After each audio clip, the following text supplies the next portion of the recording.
Okay, Ellie, wonderful to have you here talking to the blog. You've written a blog recently on young people and competitive sport.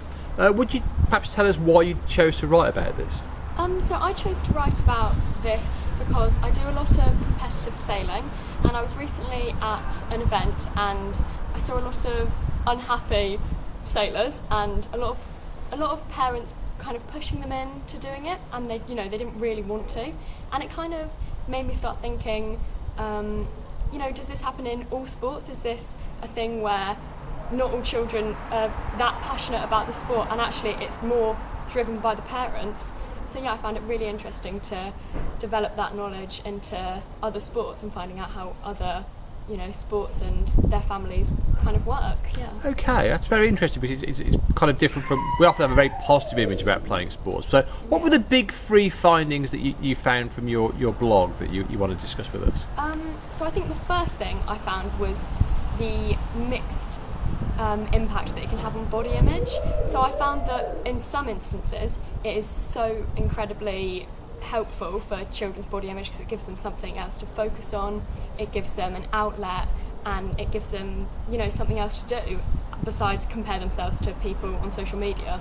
But then also I found that the competitive nature of the sport can actually internalise itself into comparing themselves with each other and the other people that do the sport, because then they're thinking, they look better than me. Is that why they're better than me at the sport? And then it can kind of spiral into something else, which I found really interesting. Another thing that I found was, again, like I was talking about, the parents and their impact on the children's sport and how much they're pushed to do the sport. So, for instance, it can actually work both ways, which I found really, really interesting, because sometimes it's the child pushing the parent, sometimes it's the parent pushing the child, which is really interesting. And then I also just found that, as everyone kind of knows, sport's really, really good for cooperation and listening to each other and just developing future skills that are really important for growing up and when you're older. So there are quite a lot of positives that you got. So the physical activity and working in teams and things like that, which are great, but you really feel that we need to perhaps think about some of the negative aspects. Yeah, I think sometimes the negative aspects are overlooked by everyone saying, sport, it's amazing for your mental health and for your physical health, which obviously it is, but there's also aspects of it that are overlooked, which I really enjoyed looking into, because it's not something that's talked about as much. No, so from what you were saying, the participation's fantastic, but if people get too competitive, it can actually be negative for people. Yeah, like with everything. That's a really interesting way of looking at it.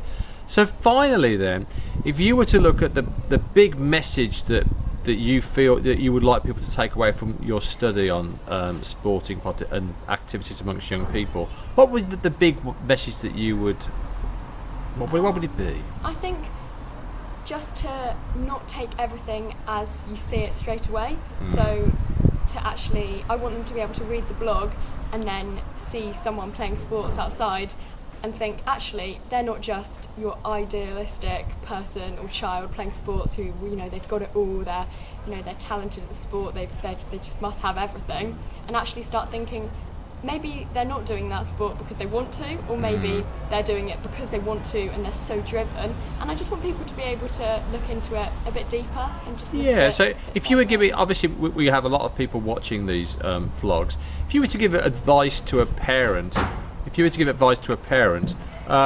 what advice would you give to a parent for encouraging their child to play sport?